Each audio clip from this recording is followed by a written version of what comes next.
Bismillahirrahmanirrahim. Assalamualaikum warahmatullahi wabarakatuh. Alhamdulillahirabbil alamin allazi arsala rasulahu bil huda wa dinil haqq liyuzhirahu 'alad dini kullihi wa kafa billahi shahida. Asyhadu an la ilaha illallah wahdahu la syarikalah wa ashhadu anna Muhammadan abduhu wa rasuluhu la nabiyya ba'dah. Allahumma shalli wa sallim ala sayyidina Muhammad wa ala alihi wa ashabihi ajmain. Bapak pengurus jemaah kaum muslimin dan muslimat, semoga kita semuanya dimuliakan oleh Allah Subhanahu wa taala. Pertama sekali tentu kita bersyukur kehadirat Allah Subhanahu wa taala karena pada malam hari ini kita masih dapat melaksanakan ibadah salat maghrib secara berjamaah di Masjid Al-Munawwarah ini. Ini semua tak lepas dari nikmat yang masih diberikan oleh Allah Subhanahu wa taala, terutama nikmat iman ke dalam dada kita sehingga ringan kaki kita melangkah menuju rumah Allah. Bersalawat dan salam kepada Rasulullah sallallahu alaihi wasallam. Allahumma shalli ala sayyidina Muhammad wa ala ali sayyidina Muhammad. Assalamu alayka ya Rasulullah. Assalamu alayka ya Habiballah. Bapak Ibu jemaah salat maghrib yang dimuliakan oleh Allah Subhanahu wa taala. Nampaknya asal kesini minta jadwal terus. Alhamdulillah, Tuan Guru kita kemarin sudah sampai ke sini setelah Lebaran ya. Nah, saya mengisi Ramadan ketika itu, alhamdulillah dapat jadwal khutbah Jumat.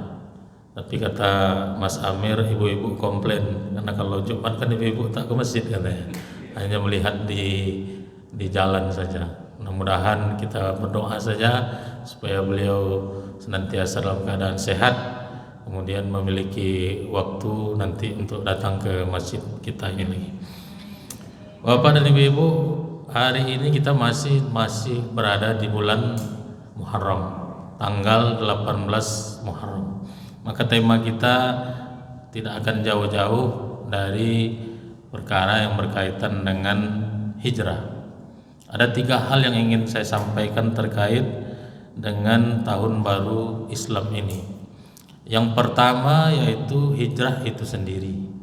Kalau zaman Rasulullah SAW, hijrah yang dilakukan itu adalah hijrah fisik.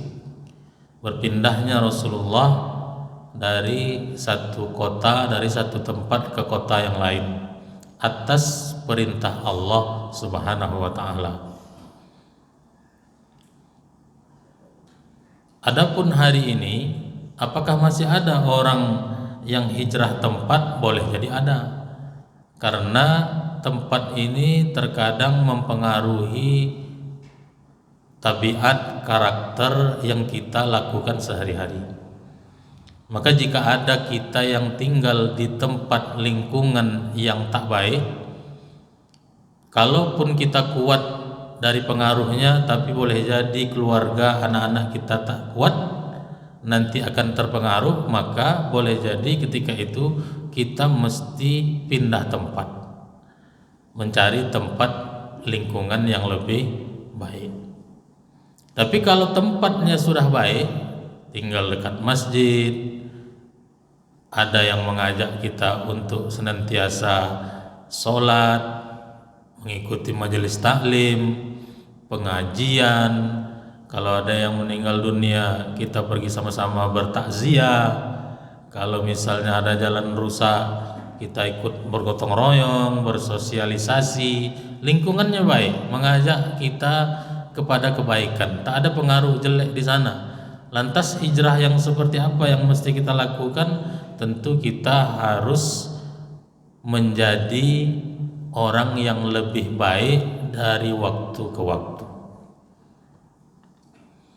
Makanya di setiap awal tahun Hijriah ataupun awal tahun Masehi sering disampaikan agar kita introspeksi. Bahasa agamanya memuhasabah diri.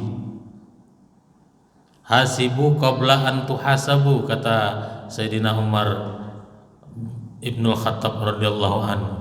Hitunglah, hisablah dirimu sebelum engkau nanti dihisab oleh Allah Subhanahu wa taala. Ayatnya sering kita dengar. Biasanya Qori akan membaca ayat ini ketika peringatan tahun baru Islam.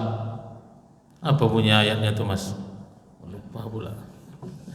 Ya ayyuhallazina amanu taqullah wal tanzur nafsum ma qaddamat lighad. Ayo orang-orang yang beriman, bertakwalah kepada Allah Subhanahu wa taala dan tengoklah, wal tanzur, nafsun setiap diri. Apa yang ditengok? Ma qaddamat, apa yang sudah kalian lakukan sebelum ini. Hari ini kita masuk tanggal 18, hari Jumat. Tengoklah apa yang sudah kita lakukan hari Kamis kemarin, tanggal 17 kemarin, tanggal 16 kemarin. Yang sudah berlalu itu tak bisa diulang lagi.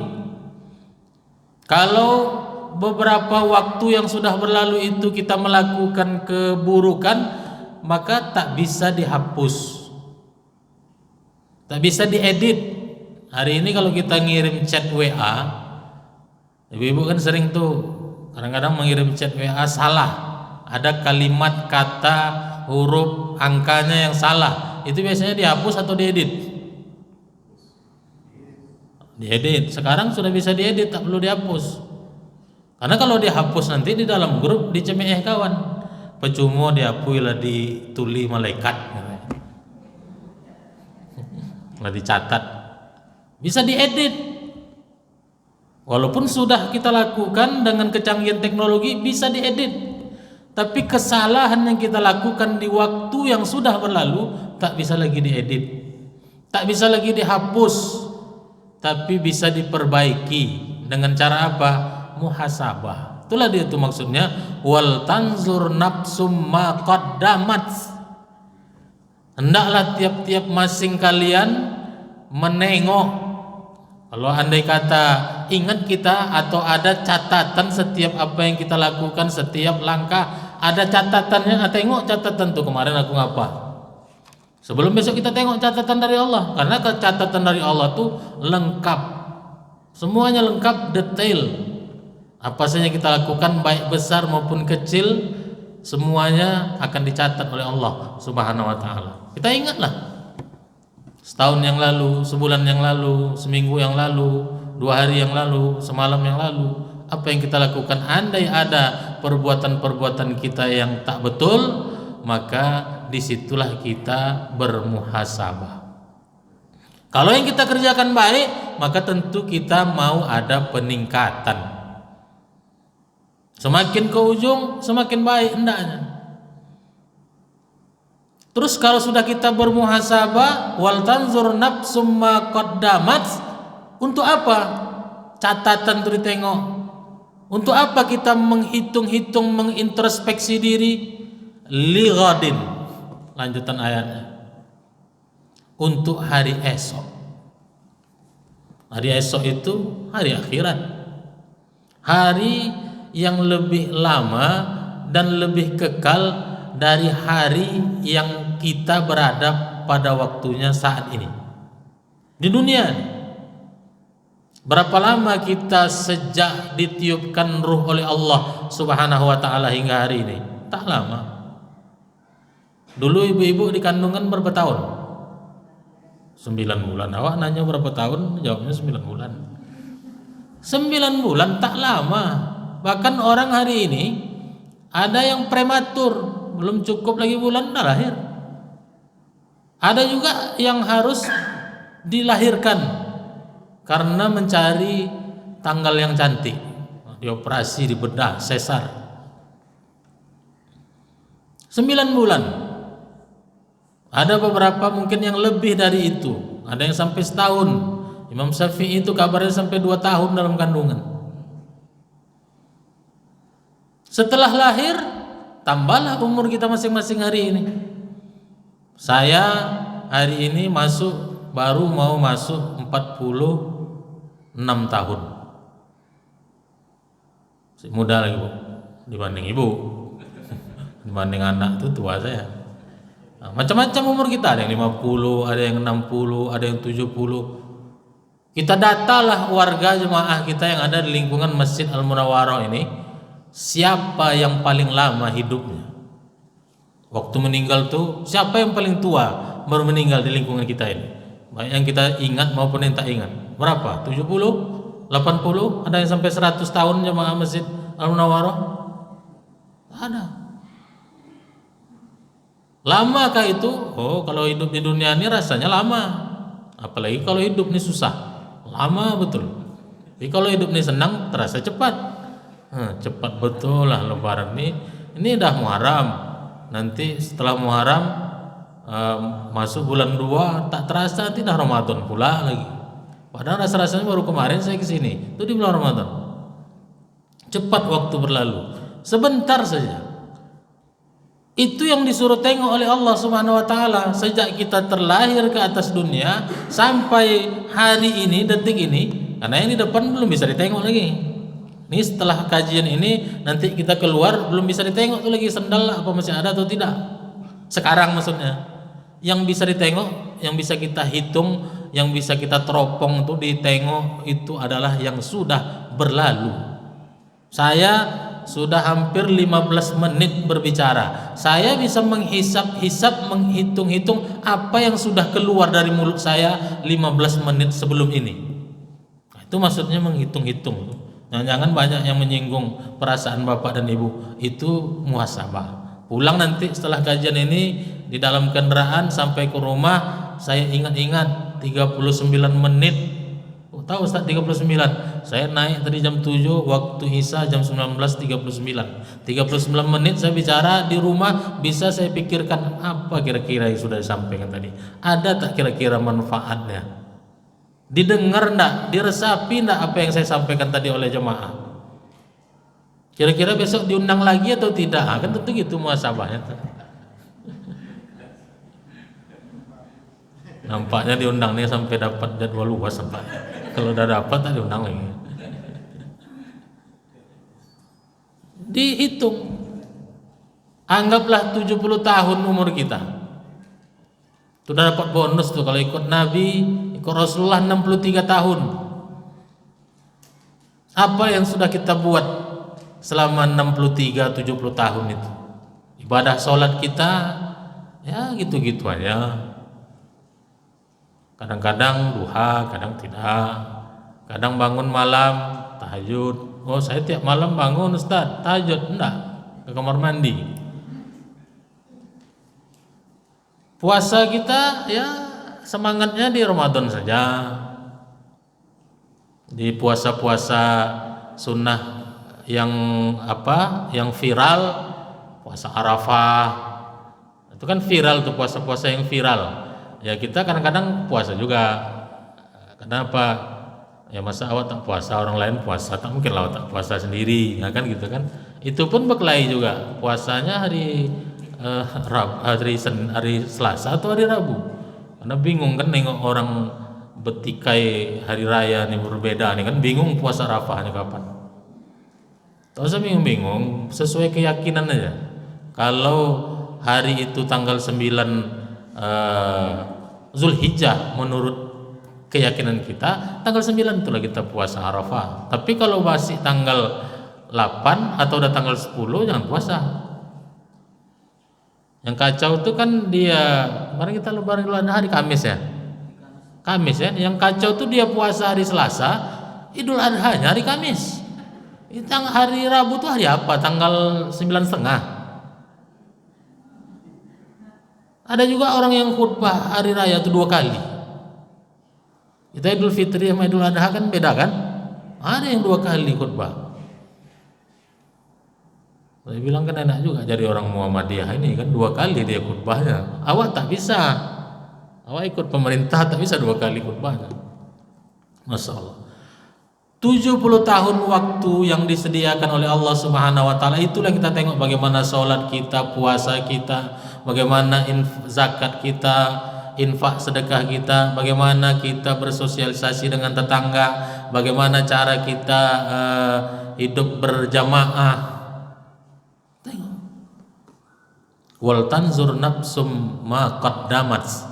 Tengok apa yang sudah berlalu, apa yang sudah terjadi, yang tak bisa diulang lagi, tak bisa diedit, tak bisa dihapus, tak bisa ditip lagi. Dah tercatat dia. Ligodin, untuk hari esok yang lebih panjang dan lebih kekal daripada dunia ini. Tadi disampaikan oleh Mas Amir, orang tua daripada petugas kita meninggal dunia sekitar 1 pekan yang lalu. Di mana dia sekarang jenazahnya? Dalam kubur. Udah berapa lama dia dalam kubur? Seminggu. Saudara kita yang meninggal bulan lalu, udah sebulan pula dia dalam kubur.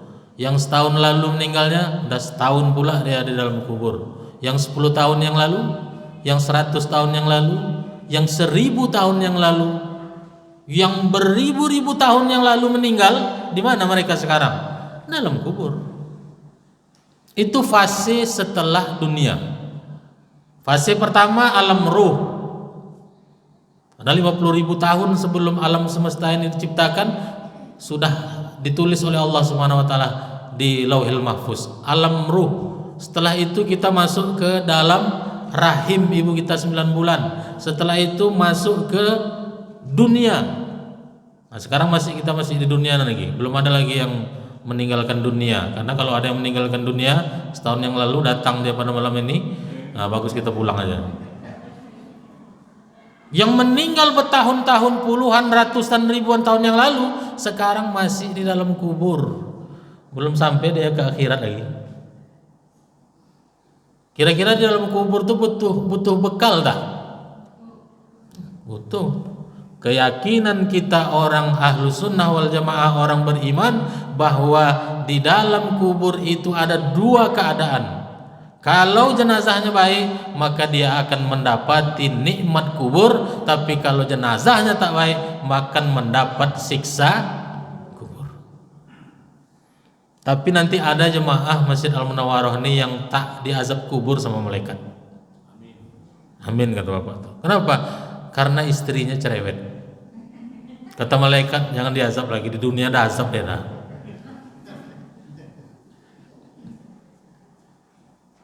Di kubur saja kita butuh bekal.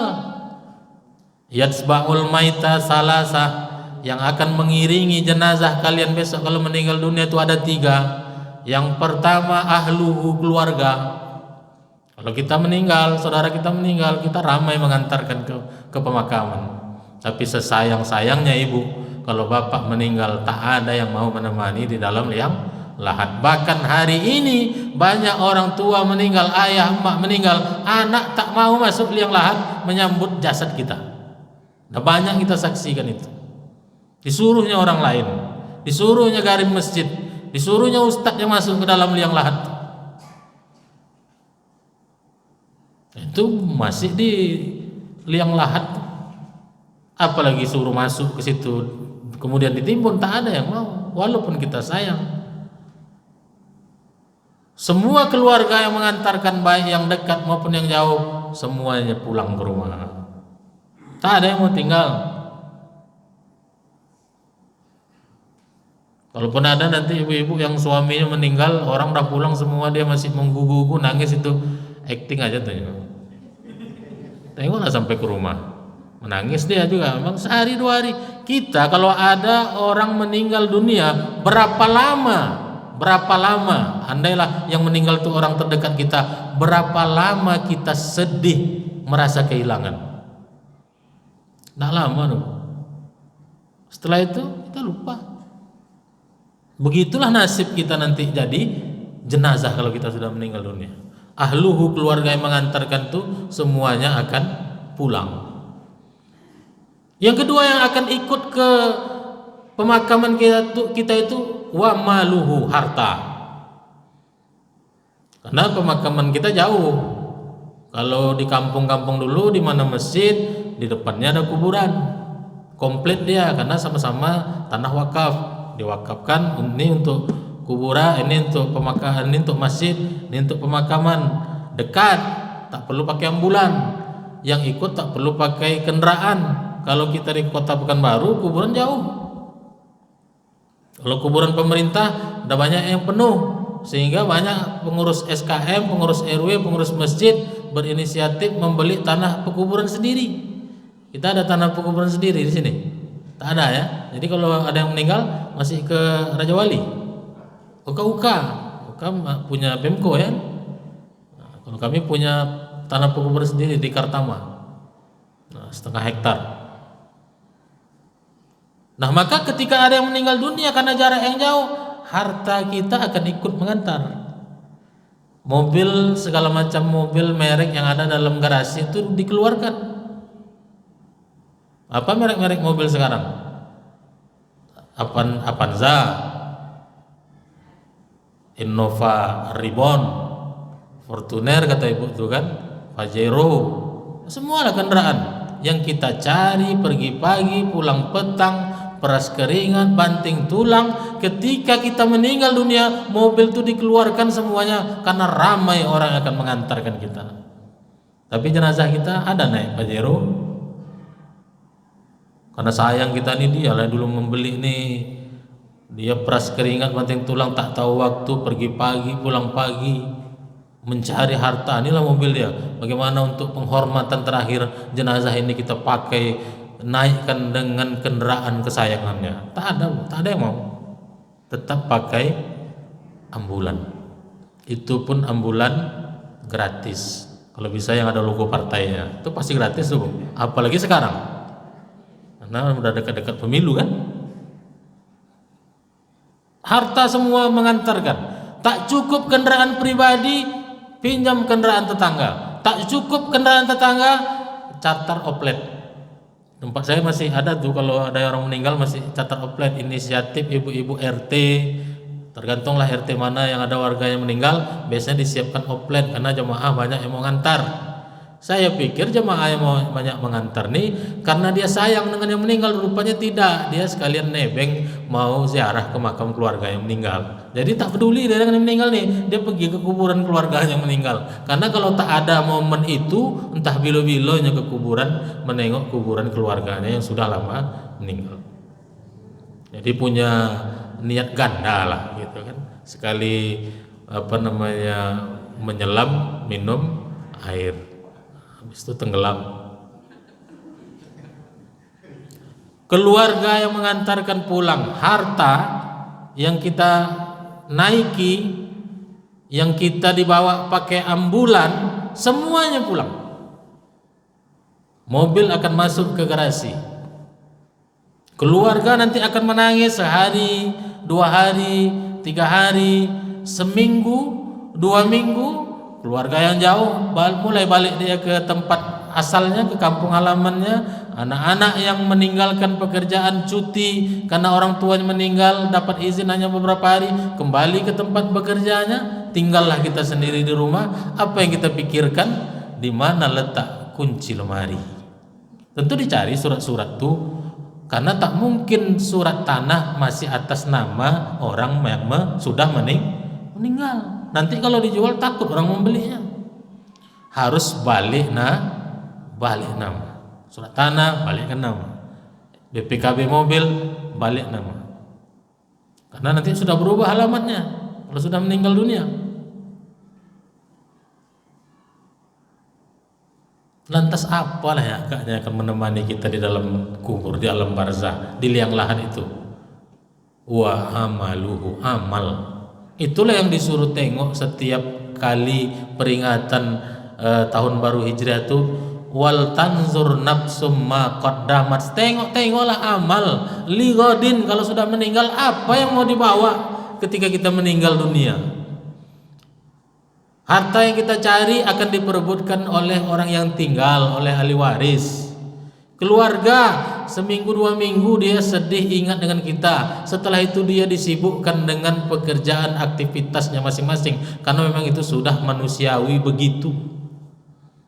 kita akan tinggal sendiri di dalam tempat yang gelap, sempit, basah. Amal itulah yang akan menemani kita, yang akan setia.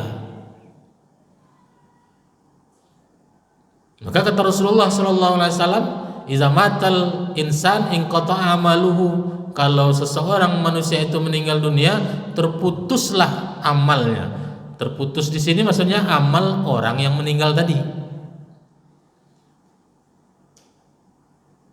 Illa min salas, kecuali 3 perkara yang akan ikut dengan dia, tak putus. Sudah meninggal dia, tapi manfaat amalnya tetap dapat. Tentu itu yang kita cari. Sholat kita ini ada manfaatnya ini untuk kita. Kalau kita melaksanakan sholat, baik yang wajib maupun yang sunnah, akan diberikan pahala ganjaran oleh Allah Subhanahu wa ta'ala. Tapi kalau sudah meninggal dunia, stop dia.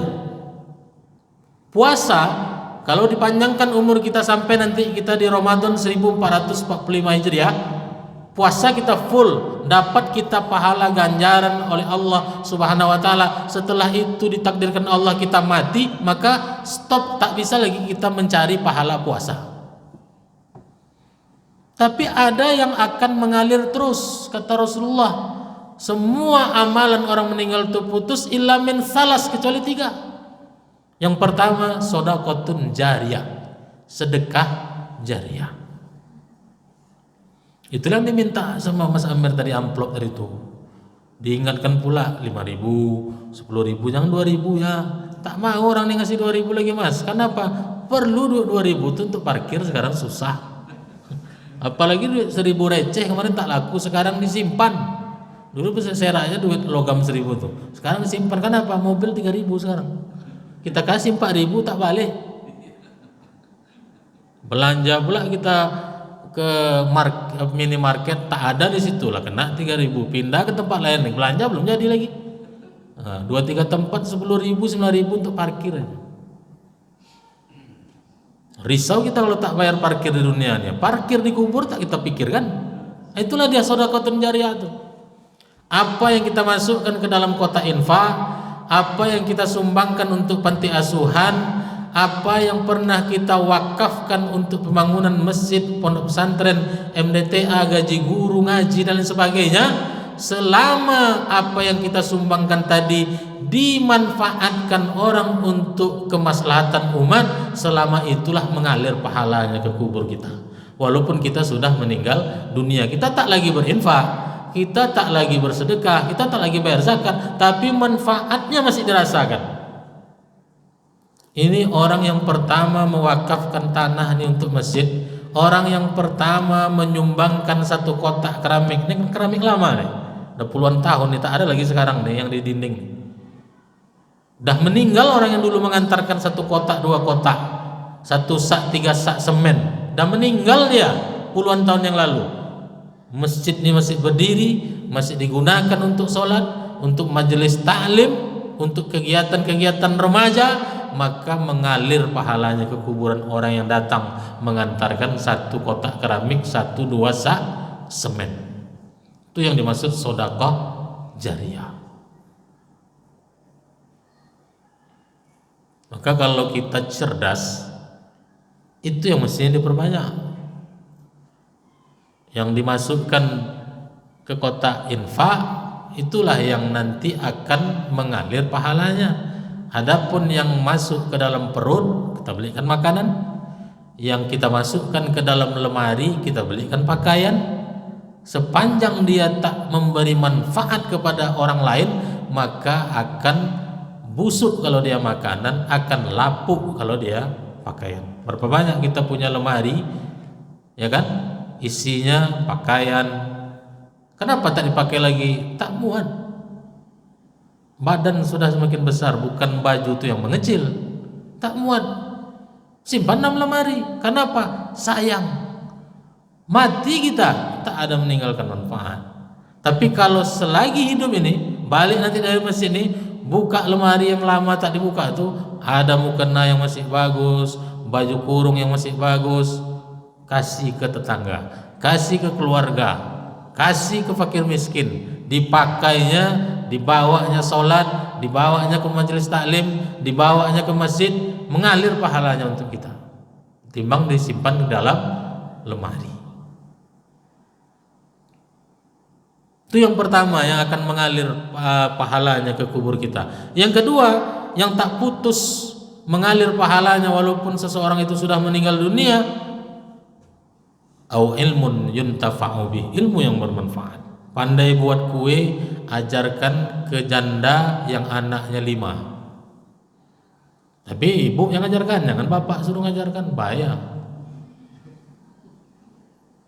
Dengan nanti dia pandai membuat kue, kemudian dia jual, naik ekonominya, anaknya tak putus sekolah.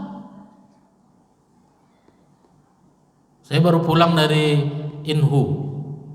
Sekarang tak Inhu lagi, hilang hulunya. Indragiri sudah disahkan oleh DPRD. Indragiri Hulu itu dirubah namanya Indragiri saja.